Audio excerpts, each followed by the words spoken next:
Welcome back to the Chasing Happiness podcast, an honest podcast about finding happiness, what it really means, and the process of getting there. My name is Crystal, and today I have a special guest, Dr. Ivan Figuera-Otero, and I probably got some of that wrong.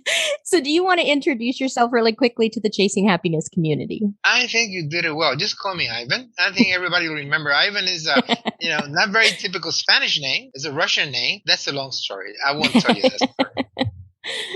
Well, thank you for joining me, Ivan. And we've been chatting just really briefly before we started this podcast. So for people who aren't familiar with you and your work, because you've written a new book, do you want to tell people sort of what you do and who you are? Oh, of course. That's a long story. I could take the whole interview here. Okay, I was born under traditional Christianity. I was raised by a very fundamentalist mom, great mom, but very strict. She read me the Bible every day. When I was a kid, she used to, in the rocking chair, read me one of those children's Bibles, with the little pictures. And I loved that. All the little pictures and Sansom and all those stories. But she read me many times the Bible. And she told me, someday you'll use it. I didn't like it at all. Later, I disagreed with her. As I became older, you gave me a bunch of baloney. And she said, don't worry. You're going to find some use for it on the long time. You'll remember me when I'm not around. And that's right. She was right. It's through that readings that I know the Bible and I can quote the Bible, but I got the essential reading of Jesus and the Bible she read to me, and it's my heart. And I don't know the Bible by memory, like many quote me versicle that. No. Sure. Well, they're the basic thing. I can tell these are three main things I tell people about the Bible you have to know. And I call the gospel, especially the New Testament, a spiritual psychology. He's the best psychologist I ever met, Jesus. He knows how to adapt to people's needs. He's so smart. And you read it, and like my books, people read my books and see different things with the same book. Sure. I write in a manner that's blended to make people's understanding. Sometimes people call me snobbish in my writing. Oh. Yeah. There's a woman says, snob, because she saw me as a teacher. Like she saw me like a teacher. I treat your students. That's the way my books are. They're like a teacher, a professor talking to the students. I can't change that. Right. That's a purpose. But I tell people that I can learn from my students. Those they're sitting asking me the question. Some students have some difficult question. Then you have to go into yourself and learn something from the question. So we are students and teachers in the school of life, and we never stop learning from each other. So there's no such a thing as a structure. Today, I'm going to be your teacher and you'll be my student. No. In minutes, we'll change around, and the questions make him my teacher. That's the beauty of learning. I tell people in my books that when you think you know it all, you stop learning because you don't open up to new facts of life. And there's nobody who can be absolutely right all the time. You can be right some of the time and wrong some of the time. And you have to learn from the mistakes when you're wrong. But the only way to know you're wrong is to see other people's views. So if you don't understand other people's views, then you get stuck. And then you become literally a spiritual moron. And then you think you know it all. And then you go around preaching other people. You become a guru or a teacher. Right? And then in my office, I do practice. I do acupuncture, clinical practice. I do spiritual practices. And some students come from a teacher and they're so fixed and rigid. And how can do that? I can do this wrong. So there's nothing wrong with that. He's giving you an option to guide you on the way, but don't make it an inflexible book. Right. It's a flexible way of learning. He's teaching you, but don't get stuck on that. I have so many things to talk to you about my teachers. Remember, I ended up, I told you before that I learned about Jesus and Christianity through Buddhism. My timeless walk through the halls of religions, I ended up in Tibetan Buddhism, and there I found the base. It blended with my personality and my way of thinking, of my mind. And then the first thing I learned is that I had to keep my mouth shut and hear people out. And I learned to hear my teacher out. And just instead of telling me what, I let him talk. I keep telling a story that I went to my first meeting with the teacher, a beautiful person that he was, and he still lives in my heart. I went with a big list of questions. I mean, hundreds. hundreds of questions that I wanted him, since he was a guru and he was a master, and he would solve my problem. So I'm going to walk in there, and I never been so impressed by a person's humility and sincerity as I said, Aww. hello, doctor, how are you doing? Fine. And then he blesses you by giving you the head-to-head mind blessing. In Tibetan Buddhism and Buddhism, you touch each other in the head. It's a transmission of love and compassion and equalness. At that time, you're equal. When the teacher lets you touch his head, you are one with the teacher. You blend. People don't understand the meaning of that. It's like a communion. Beautiful. And when he did that to me and I touched him, I went to a state of emptiness, of blankness. My mind went, and I couldn't think. And all my questions were, what is your question? And I looked at him. I was like a moron. I could not think. I could not. And I said, tell me, how can I answer? And then I said, teacher, all my questions have been answered. I don't need you to answer anything. I understand that everything will come to me at the right time when I look for the need of it in my life. And that's what I learned from the time. That was the best. I never asked silly questions anymore because I knew then that all the answers to my life were within me. And that's simple. He didn't touch. He didn't do anything. He just touched and said, "Give me my blessing." That's so beautiful and such a unique thing because Ivan, in medical science, most people who become doctors don't think about this aspect of spirituality. And this is one of the reasons why I love your books, because you are teaching people that medicine and spirituality should be things that blend together. Blend. So my first question for you really is, because you went into medicine, was it the fact that your mom had already sort of instilled a spiritual side into you that sort of led you down the path?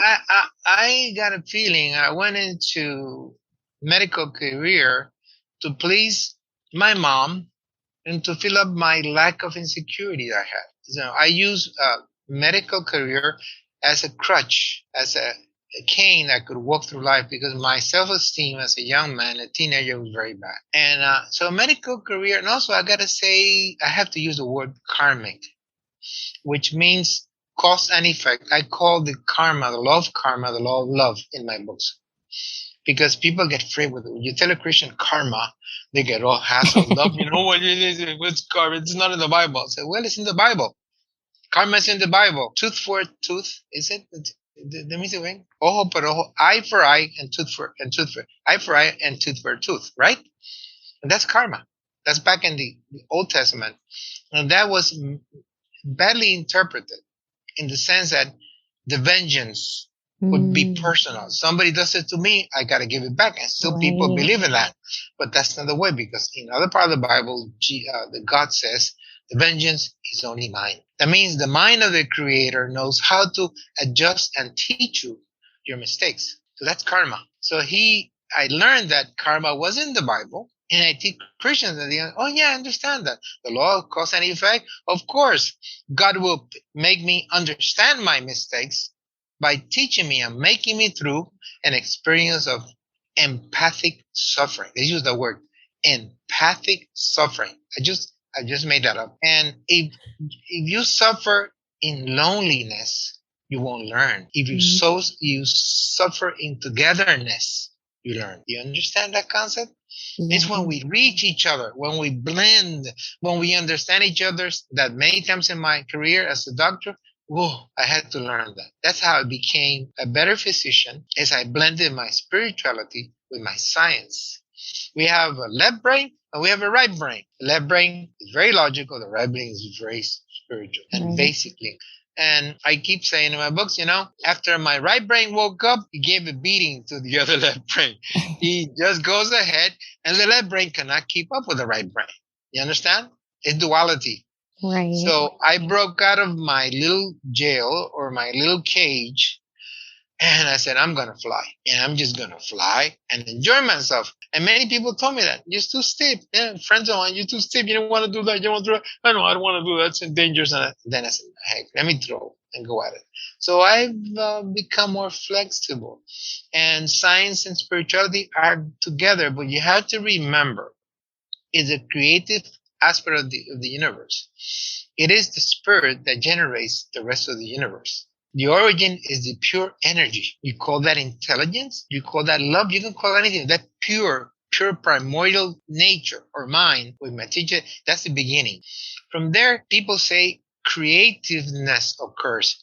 No, what we do is discover. We don't create anything. Everything is within the primordial mind from the beginning of time, beginningless time.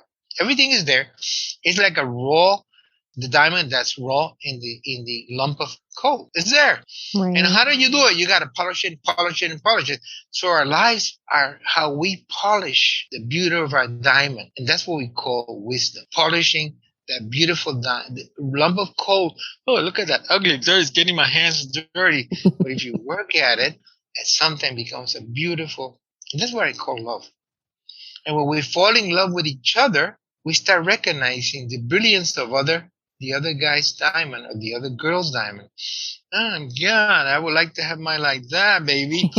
and then you start approaching each other and we start learning from each other. So love is that experience of learning, and it maintains active while we learn from each other how we do it. And then we put that into our heart and we shine our diamonds. But when we have nothing else to show our partners, love is finished there. Then we have to separate and go our own ways. There's nothing else you can do. Right. You've gone your way and you've given your love. You've shown the person to love. You're not giving your love.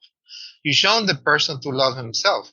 One of the problems of people is that they don't love themselves, but they love other people, right? Right. So they follow the people. Oh my God, I can't live with that. He's my guy. He's my boyfriend. He's my girl. I'm brokenhearted. Nobody can break your heart. The diamond heart that you have is unbreakable, but you got to polish it and polish it. And then what we do, we go through life loving and learning, loving and learning. And then we discover the beauty hidden within the heart of yourself. And then that's creativeness. You're discovering. And when you do that, everything you do is not yours. It's ours. When you do that, when you start discovering, everything that you do is ours. You understand? I love that. It's not mine. It's not mine or yours. It's ours. And then that creates you into greatness, because then as you do that, you start discovering more because the other people reflect their knowledge into you. You never can stop learning when you love. How do you like that? I love that. And that's such a beautiful thing, because I think we, especially here in North America, tend to live in a world that is very focused on what you can give to other people and what they can give to you. And then when that stops being a thing, as you said, relationships sort of end, and there tends to be a bitterness or...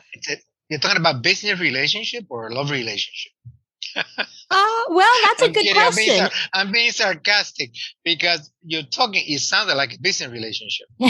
Well, and I think some relationships I think some people approach relationships in that way, right? Rather than in one of my books, in 103, The Forgiveness Goes, it discusses love. And one of the aspects, when you become a business relationship in your love, it doesn't work well. Right. And you always expect something back from what you give, right? Right. And what's the benefit? What do I get out of it? One of the famous American radio. What do I get out of it? Sometimes you get nothing material out of it, but you become so much knowledgeable and spiritual in that relationship that you learn. Even if you went through a divorce, even if you were disappointed, even if the girl left you or the boy left you, there's always a growth period. And it's hard. I keep switching from one. Sometimes I talk like the scientific aspect of my mind. Sometimes I talk like the spiritual. My books are that way. It's always they're changing around. And so, oh my God, it's inconsistent. But no, it's not inconsistency. Sometimes I think I'm just a physical body. That's when I get into trouble. And sometimes I think I'm a spiritual body. That's also trouble. You got to think that I am a spiritual body in a physical one. Spiritual being living a physical experience. And that's the teachings of Jesus. Right. He came here to learn about why did God come down and give us the gift of love? Because he did not understand man. All through the Old Testament, God gave giving orders and commandments, blah, blah, blah. And you have to do it. And it's easy because he was living in an experience of greatness. No problem, no mind, no limitation, no emotion, no sickness. So he expected man to live the rules and rules according by the book. But the man did not understand that book. That book was not real. How do I do it? How do I do it if I'm cold? How do I do it if I'm hungry? How do I do it? How do I control my feelings and my reproduction if I just let my sexual drive be attracted by the Right. female after the one? And, when we learn, I keep saying that if Adam would have known the consequences of his action, he never would have eaten from that apple, because he would have known the difficult things he was going into the world. Having to make decisions and become independent or become number one, you got to go through the competition of competing others with that complex world we call karma or the samsara. Right. And living is an experience of learning from my mistakes. That's my first book. And you cannot learn without mistakes. So being number one, it's impossible all the time. Right. You know, once in a while you're number one, you may be 20th, but you go up and down, up and down, up and down, because there's always a guy better than you or somebody better than you. And all you do is, oh, I can do better. But do you have to be number one? Why? It is dissatisfaction. I think number one is the loneliest place in the world. After you climb Mount Everest, what other mountain you can climb that will satisfy you? Right. They'll go downhill from there on. They'll start whatever. They'll find, what can I do now? What can I do? There's no more taller. I went to the tallest. Well, maybe you go into a satellite like some people do and go for that and go around and say that. But there's no way to be satisfied by looking for goals in our physical world. There's no material goal that will satisfy your heart. It's good to get those things done, but you got, like my teacher told me, whenever you reach a goal, spiritual goal, he told me, whenever you feel you've gone forward and become better, be careful. Don't get stuck to that. Go for the next one. It's a never-ending story. It's a never-ending story in the spiritual world. You always have more goals. It's like learning to discover the ampleness of the universe. You dig in and you find more parts. If you divide something into little parts, you'll find more little parts. Use a microscope. Oh, God, look at this. This is even smaller. And then use a deeper microscope and you see it more ample. It never stops. Going down into the micro or going up into the macro, it never stops. We have to understand that we were not able to be grasping the universe and know it completely with our minds. We've got to use our spirit. I love that. And I love that you talk about this throughout the books, because the series of books is entitled The School of Life. And you have a different series, which I will put show notes with this podcast episode so that people can find. But this new one that you've written is Reflections in My Magical Mirror. Can you talk a little bit about this new one specifically? Because you talk about this magic mirror, and I'm fascinated by this idea because we were chatting a little bit about it a minute ago. So for people who haven't read the book, can you tell them what that is? Yes. First, the magical mirror signifies our minds. That's how we create magic, with our minds. But remember that our minds can create very useful, practical things or create some very negative things. We can be creative if we use love, understanding, and empathy to create things according to the needs of our world, our universe. We become very good creators or discoverers, I would say. But if we become selfish and we start creating for our own needs, individual, to our group, to our race, to our country, then we separate, because you will have to then sell that thing to the other one. People will be fighting to get to I want that too, whatever it is. That's a style and the way people dress, they change. How come you change so much to dress it? You look back 20 years ago, you say, how could I dress that way? Oh my God, look at those pants. They were so baggy. And now people have put pants that look like they plaster on you, Even the man, you see them, they plaster the thing. They're like tights. We change. And who says that is good? They teach you by the publicity and the marketing that is you should be wearing that. And you see, kids are dressed like prototypes. You see them, they're all prototypes. And depends what social class you are, the higher social class. But even the higher social class, they are dressing now with beat up pants and frayed pants, and they pay $100-$200 for frayed pants. I laugh at my nieces and my granddaughter. Come on, what are you doing? Why are you spending that money for? I give you a thing to buy yourself, but don't buy frayed pants. Don't do it for me. Anyway, we are the question. I want to go back to the School of Life. We are learning all the time by the experience of interchanging our knowledge between us. And I said to you that we discover, we don't create. Right. Because everything is in the basic. You know who said that? Plato. He described that, and Buddha said it too. Plato described the archetypes of the universe. And he said God was a cosmic, he called it cosmos. And God has pre-created everything that we're going to see in our lives within the archetypal experience of the mind. Archetypes. And all we do when we grow into wisdom and meditate, which he meditated, and we connect to the cosmos, we start discovering the archetypes, and then we can download them. Look what I said, download them into this life, which we do. All we do is download programs from the main computer. I like that. I have a book. Yeah. My second book says that. And then we learn to adapt that to the needs of our universe. That's how we create. We're just adapting that primordial thing out of, which is the main purpose of that archetype that comes out into our universe.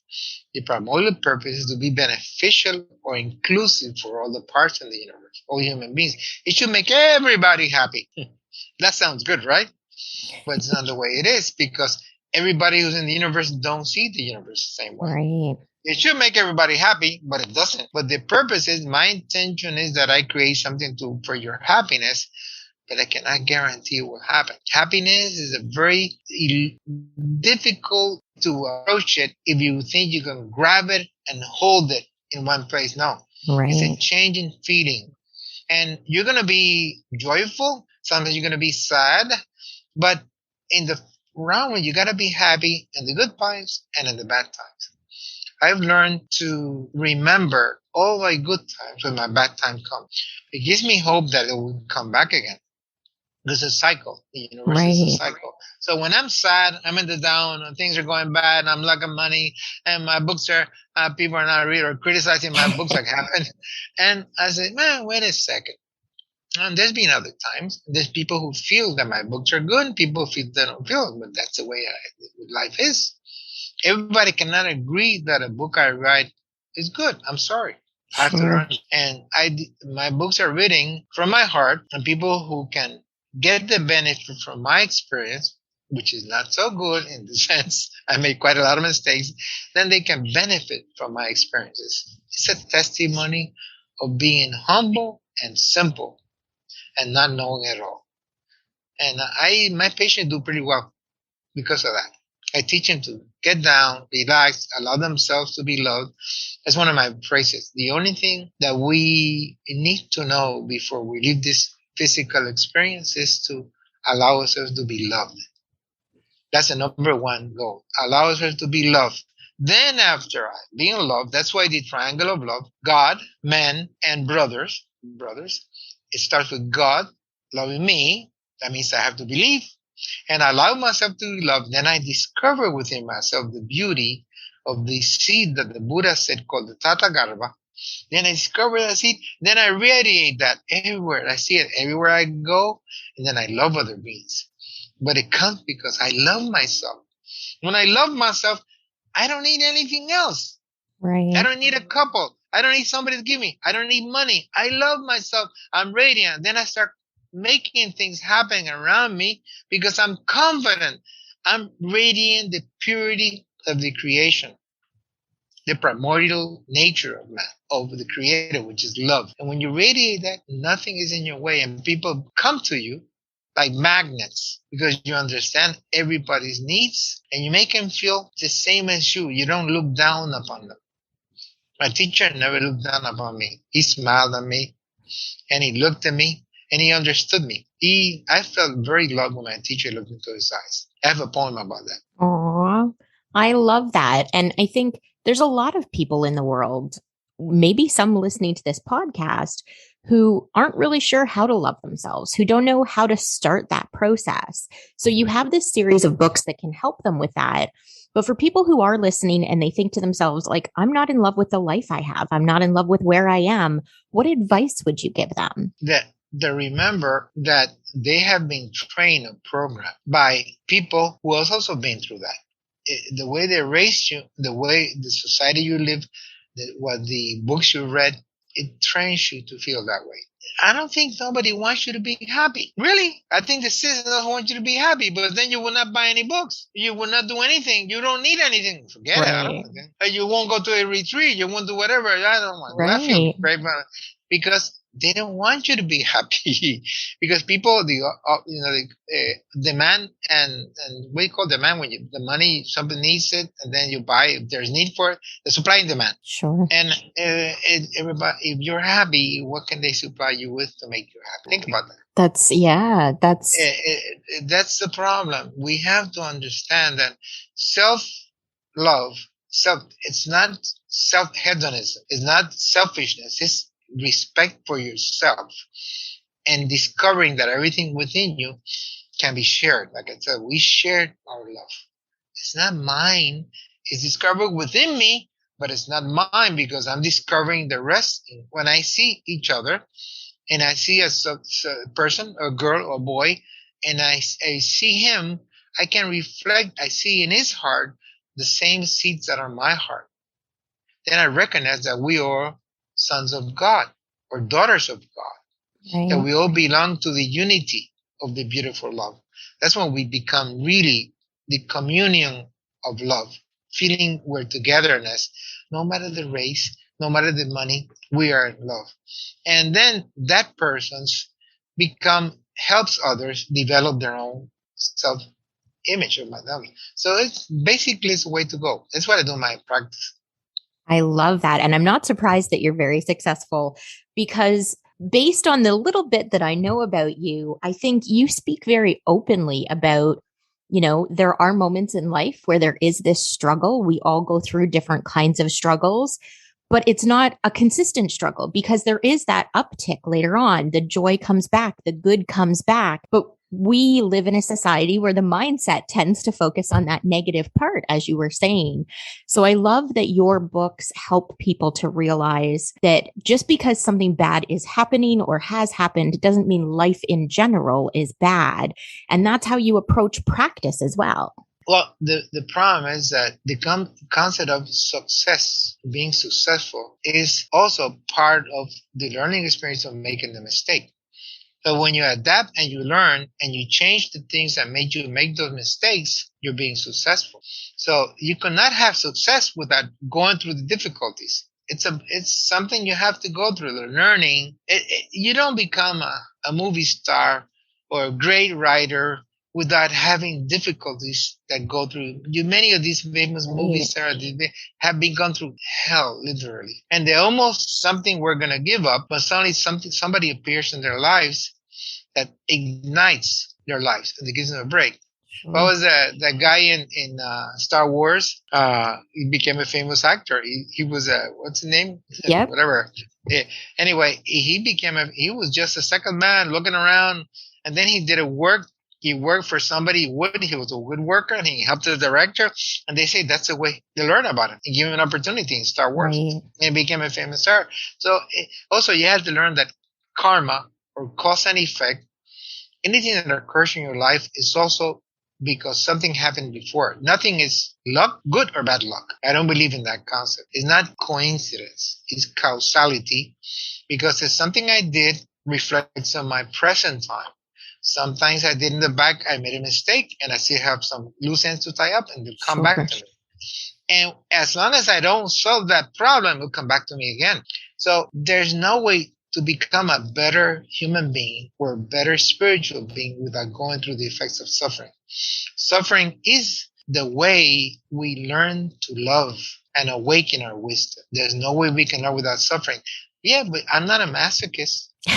Because I believe in suffering because remember what suffers is my physical being. Right. My duality. But my spiritual being is just having a fun there and clapping. This guy's going forward. He's doing it better. He's getting there. And so the joyfulness is at the end when we go back to our home, our spiritual being. I tell people the only thing you take from living is the wisdom you obtain through the experience of suffering and learning. And that's what we take home. You know what that symbol is in the Bible? In the three magi, the three wisdom kings. I always say, why the heck they come from all over the universe? These are the symbols of all the wisdom beings that were in the universe came to say thanks to God, and they brought the wisdom in different gifts. those gifts, Jesus had to go back and learn it from them later. During his first 33 years, he traveled all over the earth looking for his magi. These were his teachers. So they came to let him know they were available. Here's the wisdom, but you're going to have to work it out. That's my symbol. It's what we give back to our Creator, is that wisdom that we acquire in living. That's our best gift. That's all we carry from here. And then no matter what happens in my life, I tell my patients that, when you're in a drama, let's say you work in a drama in school, whatever, some guys are the good, some are the bad, somebody gets hit, nobody, it could be the good guy all the time.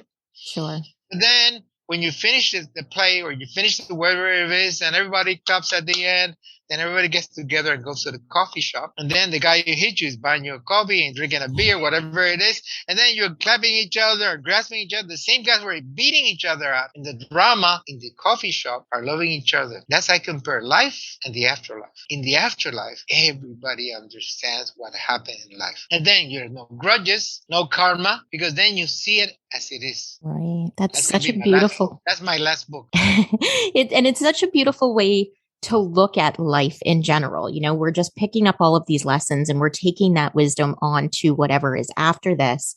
And you have a quote in the book, or a saying in the book, that's all roads lead to heaven, but not all at the same time. And it kind of encompasses that, right? We're all on a little bit of a different journey, but we're ultimately just looking for that wisdom to gather as we go through this life. That primordial nature, what we call God, speaks to man individually. Like a good teacher teaches a student. It's very individual. You cannot teach everybody the same. Sure. When you have 5 or 6 kids, you cannot handle them the same. Some kids are so bright, they do themselves, they do their homework, and the other guy is a mess. And then you got to take care of this kid and walk him through and tell him why. And then the older guys get jealous. But you didn't take care of me. You prefer the younger. That's not true. He's the one that needs. And the Bible says, according to the needs, God will ask you for. And also the talents, the parable of the talents, he didn't give the same talents to each one of his kids. Remember the talents? Right. The coins. And he gave this more, and this more. But he expected them, those talents, to work them out and do something with them. Not like the kid the one who buried the talent. He was really angry at him. Right. That's the only time he ever said something bad about somebody. He was really mad at that guy because he didn't work his talents. So that's what we are. And then let's not compare each other.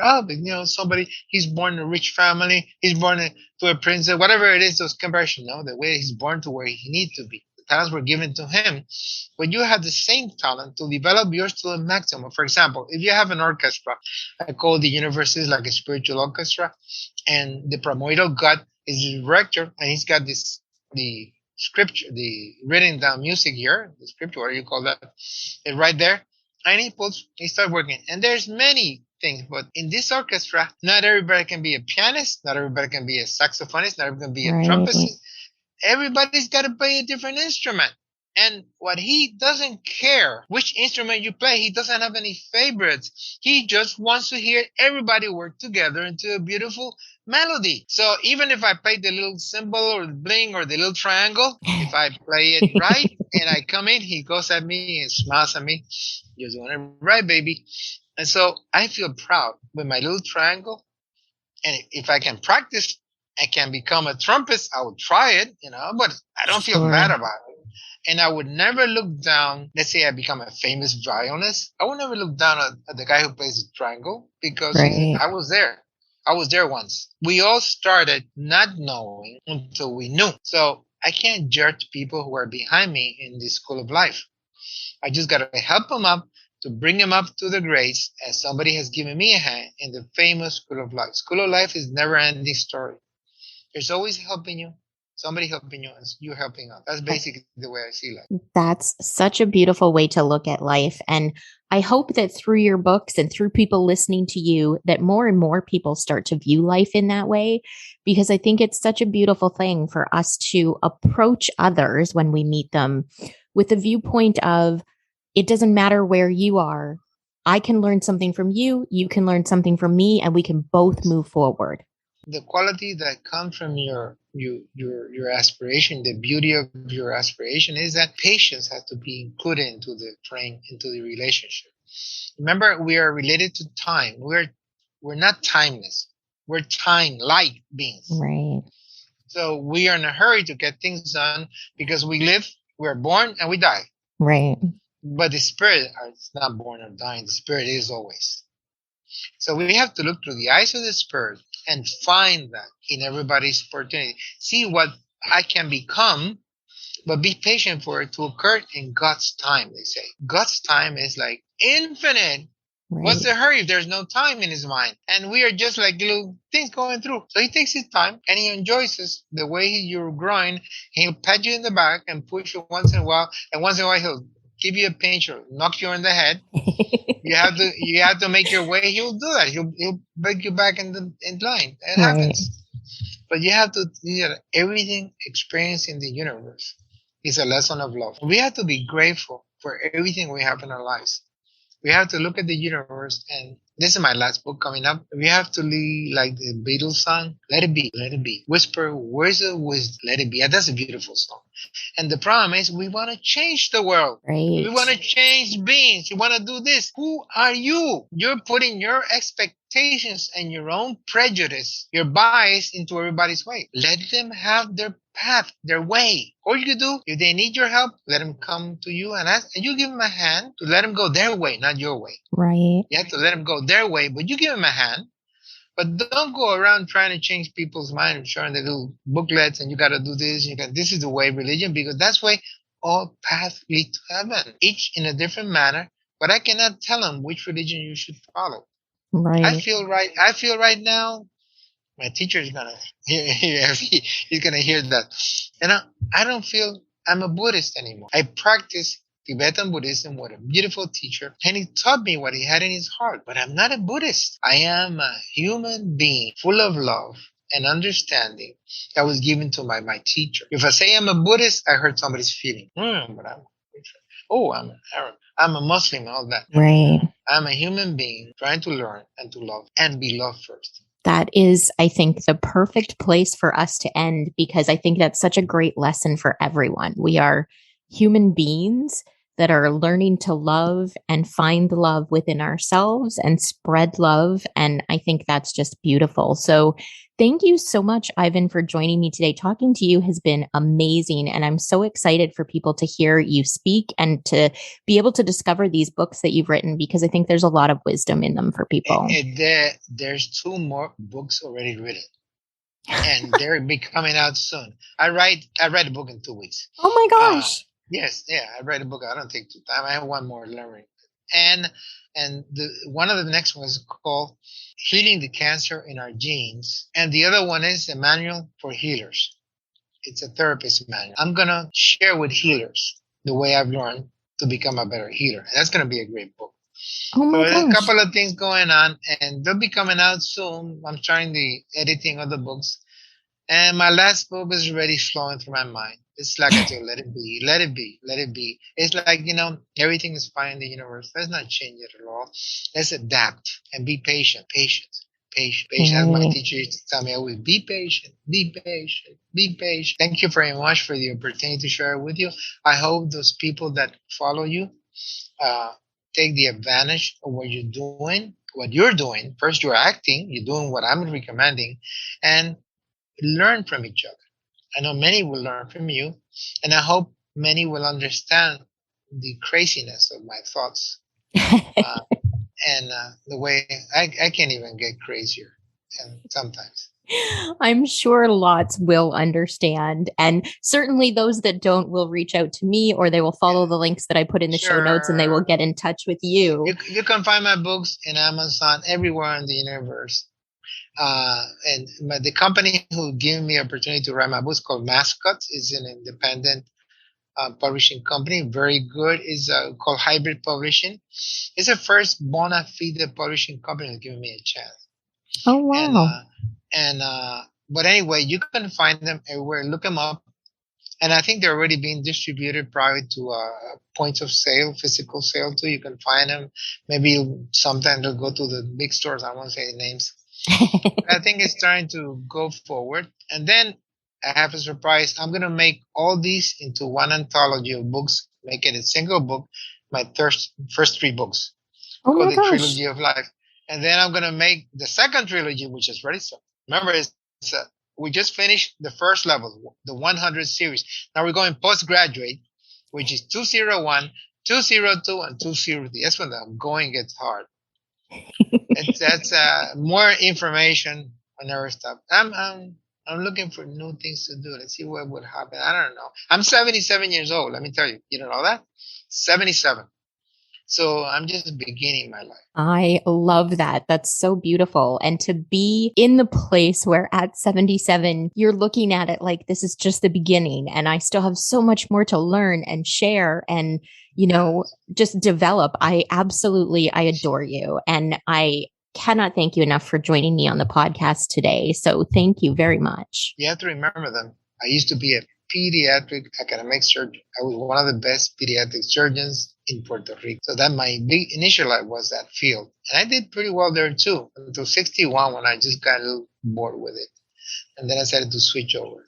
When my spirit and my right brain beat the heck out of the left brain, then I left the pediatric surgical. So when you left, did you struggle at all? Because you had been in that field for a really long time. Did I struggle? Yes. Well, no, the thing was happened.